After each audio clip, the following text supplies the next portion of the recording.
Hello बच्चों, स्वागत है आपका आज के क्लास में। आज हम पढ़ने वाले हैं कक्षा 9 के अध्याय 1 के बारे में, हमारे आसपास के पदार्थ।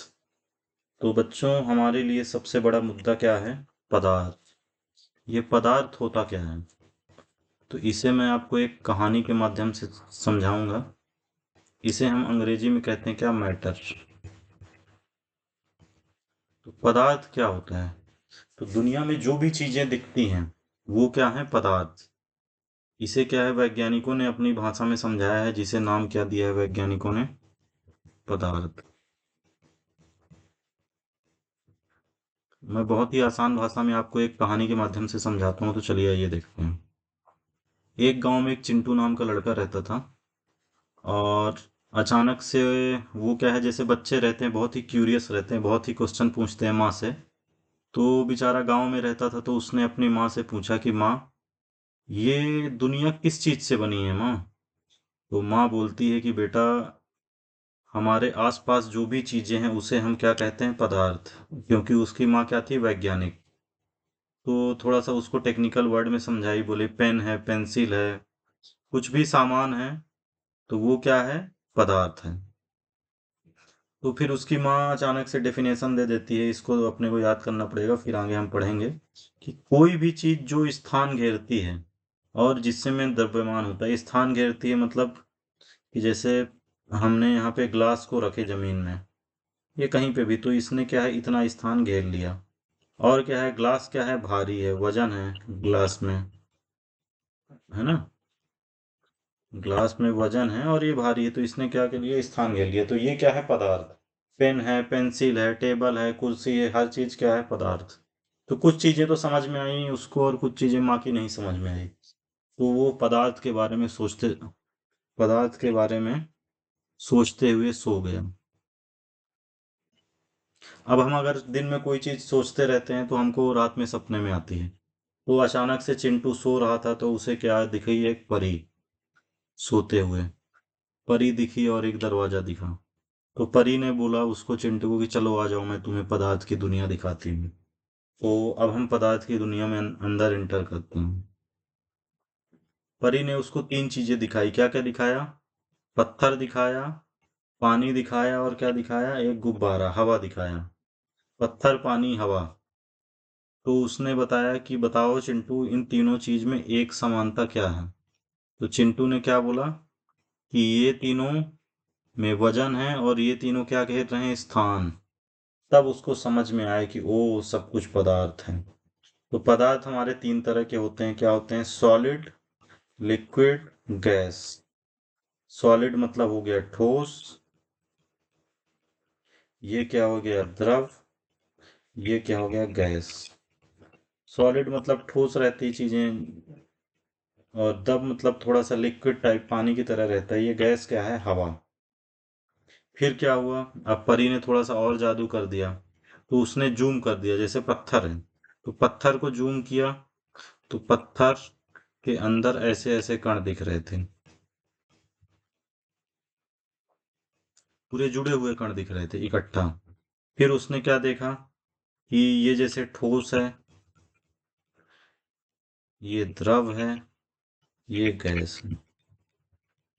तो गैस के कण थोड़ा सा ज्यादा दूर में थे, ठोस के एकदम नजदीक में थे, द्रव के थोड़ा सा दूर दूर थे। ठीक है। तो परी ने जब जूम किया तो क्या बोला? हर चीज छोटे छोटे कणों से बनी है, मतलब कोई भी पदार्थ किससे बना है? कणों से। और ये क्या है? आपस में चलते रहते हैं। ये आपस में देखिए चल रहे हैं, ये आपस में चल रहे हैं। इसमें क्या है? ये ठोस में क्या है? आकर्षण बल ज्यादा, इसलिए नहीं चल पाते। ये जैसे गैस में ये एक दूसरे से रैंडमली बहुत तेजी से कण चल रहे हैं। उनके बीच खाली जगह होती, जैसे ये देखिए, ये खाली जगह है, ये खाली जगह है, ये खाली जगह है, ये यहाँ पे ये पूरी खाली जगह है कणों के बीच में।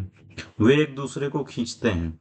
ये आपस में एक दूसरे को खींचते हैं, मतलब ऐसा जा रहे हैं। अब जैसे ठोस में ज्यादा खींच रहे हैं, इसमें कम खींच रहे हैं, इसमें थोड़ा और कम खींच रहे हैं। तो क्या होता है? कणों के बीच क्या होता है? खाली जगह होती है। जैसे आप ग्लास लो, ग्लास में इतना पानी भर लो, उसमें शक्कर डाल दो, नमक डाल दो, तो वो क्या होता है? घुल जाता है, हमको दिखाई नहीं देता। तो क्या होता है? इससे क्या सिद्ध होता है कि कणों के बीच क्या होती है? खाली जगह है।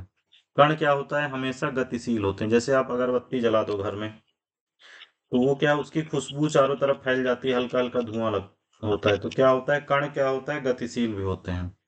और कणों में क्या होता है, आकर्षण बल। ये जैसे ठोस है तो इसमें क्या है, आकर्षण बल।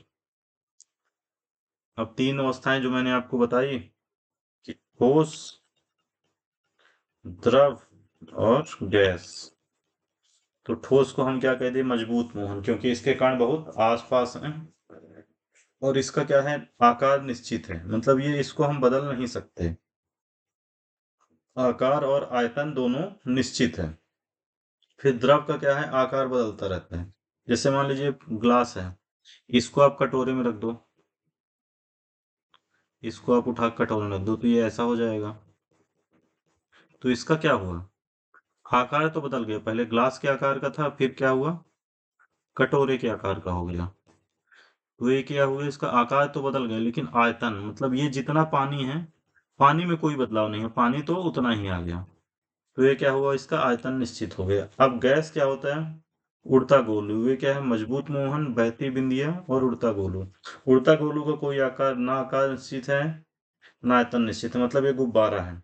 इसको आप इतने छोटे भी, ये मान लो कि बड़ा गुब्बारा है, इसको आप छोटे में भी डाल दोगे इसकी हवा तो आ जाएगी। तो ना तो इसका आकार कुछ निश्चित है, ना आयतन निश्चित है। थोड़ा सा और बड़े भी गुब्बारे में डाल दोगे तो उसमें भी आ जाएगा। ठीक है। तो जैसे हम देखेंगे कि बर्फ होता है, क्या होता है, ठोस होता है। पानी क्या होता है, द्रव होता है। और उसके बाद अगर और गर्म किए तो क्या बन जाता है, भाप। और अवस्था परिवर्तन क्या होता है, अवस्था परिवर्तन का मतलब क्या है, सिंपल सी आप बात समझिए कि बर्फ क्या होता है, गर्म करने पर क्या बनती है, पानी।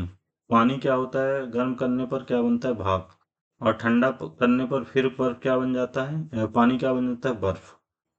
तो परी ने क्या बोला कि तापमान और दबाव बदलने से पदार्थ बदलता है। मतलब आपके पास अगर बर्फ रखी है, तो बर्फ को आप फ्रिज में रखे हो, फ्रिज से आप निकाल दो, आप बाहर रख दो, तो ये कुछ समय में क्या बन जाएगा, पानी बन जाएगा। पानी को अगर आप गर्म करोगे, तो ये गर्म करोगे तो ये क्या बन जाएगा, भाप बन जाएगा। तो परी ने वही बताया कि तापमान और दबाव बदलने से पदार्थ बदलता है। अब तापमान तो बढ़ा दिए, अब दबाव का मतलब क्या है कि कोई भी चीज है, उसको जब हम दबाव लगाएंगे, जैसे मान लो गुब्बारा है, उसमें हम दबाव लगाएंगे तो वो क्या होगा, उसके कण क्या होंगे, बहुत पास पास आ जाएंगे। और कण पास पास आके क्या हो जाएगा, जब ज्यादा नजदीक आ जाएंगे तो ये फूट भी सकता है। तो वही है, बर्फ से अगर हम पानी बनाएंगे तो उसको क्या बोलेंगे, गलन। मतलब ये गल रहा है, बर्फ से पानी बन रहा है, गल रहा है। पानी से भाप बनाएंगे तो क्या बोलेंगे, पानी से अगर हम भाप बनाएंगे तो ये क्या बोलेंगे, वाष्पीकरण। और अगर भाप से दोबारा पानी बनाए, तो भाप को मान लो कि आप जैसे ऊपर में कुछ ऐसा कलेक्ट करने का रहता है वेसल, या उसमें कोई, मान लो कि ये कोई डब्बा है, इसको आप गर्म कर रहे हो, इसको पूरा पैक कर दो, यहाँ से एक पाइप निकाल दो और यहाँ पे ठंडा कर दो, तो ये क्या बन जाएगा, वाष्प। तो इसको हम क्या बोलेंगे, कंडेंसेशन, संघनन। क्या बोलेंगे, संघनन। तो हमने क्या क्या सीखा, गलन मतलब बर्फ से पानी गल रहा है, पानी से भाप क्या होता है, वाष्पीकरण। जैसे ये देखो, बर्फ रखा हुआ है बीकर में, ये थर्मामीटर है, तो ये क्या है, 0 डिग्री सेल्सियस, मतलब ये क्या है, बर्फ है। उसके बाद हम इसको क्या है, रूम टेम्परेचर में लाए, 20 डिग्री सेल्सियस, मतलब कमरे के तापमान में। तो क्या बन गया, पानी कितना हो गया, 20 डिग्री। अब हम इसको गर्म कर दिए, गर्म करने पे 100 डिग्री सेल्सियस हो गया, तो ये क्या हो गया, गर्म हो गया। इसका क्या हो गया, बॉइलिंग पॉइंट हो गया 100 डिग्री सेल्सियस, किसका, पानी का। अब मान लो हम इसी को बंद कर देते और गर्म करते, यहाँ से एक पाइप निकाल के कहीं पे ठंडा करते, तो ये क्या बन जाता, भाप दोबारा से पानी। तो ये क्या हो जाता, संघनन। फिर वाष्पीकरण का जादू, अब क्या हुआ, परी ने फिर उसको बताया कि बेटा देखो, जब तुम्हारे कपड़े माँ सुखाती है तो उसको धूप में डालती है, तो ये कपड़े क्या होते हैं, गीले, इसमें क्या होता है, पानी। लेकिन जैसे ही सूरज आता है, सूरज उसके बाद क्या होता है, इसमें गर्मी आती है तो ये क्या हो जाता है, डायरेक्ट वाष्पीकरण, ये उड़ जाता है। तो तापमान बढ़ रहा है अगर तेजी से, और सतह क्षेत्र मतलब ये सरफेस एरिया इसको बोलते हैं, ये ज्यादा बड़ा है, तो क्या हो रहा है, ये यहाँ पे क्या हो रहा है, वाष्पीकरण। मतलब कपड़े जब हम सुखाते हैं तो पानी एकदम तेजी से जाता है, इसको क्या बोलते हैं, वाष्पीकरण। इससे हमारे शरीर से पसीना निकलता है, और तुरंत एकदम हवा आती है अच्छी ठंडी, तो क्या हो जाता है, पसीना निकल जाता है, उसको क्या बोलते हैं, वाष्पीकरण। तो अब चिंटू क्या हो गया, बहुत खुश हो गया, क्योंकि उसको पूरा समझ में आ गया कि हमारे आसपास पदार्थ है, और वह स्कूल में जाकर सबको कहानी सुनाने लगा। फिर ये हमारा पॉइंट है पूरा एक पेज में, कि पदार्थ क्या होता है। पदार्थ क्या होता है, जो जगह घेरता है और जिसका द्रव्यमान होता है वह क्या होता है, पदार्थ। पत्थर, पानी, हवा, जगह प्लस वजन क्या होता है, पदार्थ।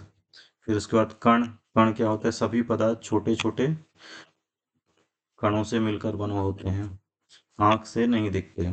फिर कणों के गुण क्या है, कणों के बीच में खाली स्थान होता है, कण गतिशील होते हैं, आकर्षण बल होता है, जैसे चीनी पानी में घुलती है और इत्र फैल जाता है। ठोस क्या होता है, ठोस का आकार निश्चित होता है, आयतन भी निश्चित होता है, कण बहुत पास पास होते हैं, जैसे पत्थर और बर्फ। द्रव क्या होता है, आकार तो बदलता रहता है लेकिन आयतन निश्चित होता है, जैसे पानी, दूध को किसी में आप डाल दो तो उसका आकार तो बदल जाएगा लेकिन आयतन निश्चित रहेगा। फिर गैस। गैस का क्या होता है, ना आकार ना आयतन निश्चित, कण क्या होते हैं, बहुत दूर दूर। ये क्या होता है, हवा भाप हो गया। अवस्था परिवर्तन मतलब जैसे बर्फ है तो बर्फ से फिर क्या बनेगा, पानी, पानी से क्या बनेगा, गैस, तो क्या हो जाएगा, अवस्था परिवर्तन। ठीक है, अवस्था परिवर्तन में क्या होगा, ठोस द्रव बनेगा, द्रव गैस बनेगा, जैसे बर्फ से पानी, पानी से भाप। गलना क्या होता है, गलना मतलब सिंपल सा मतलब है, ठोस से अगर द्रव बनता है तो क्या होता है, गलना, मेल्टिंग।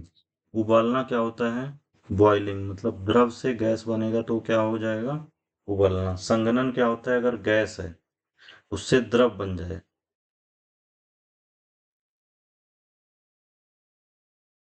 गैस है अगर उससे द्रव बन जाए, जैसे हमने पिछली बार देखा था कि ज्यादा गर्म करेंगे तो उसके बाद गैस क्या हो जाएगी, द्रव बन जाएगी, तो उसको क्या बोलेंगे, संघनन।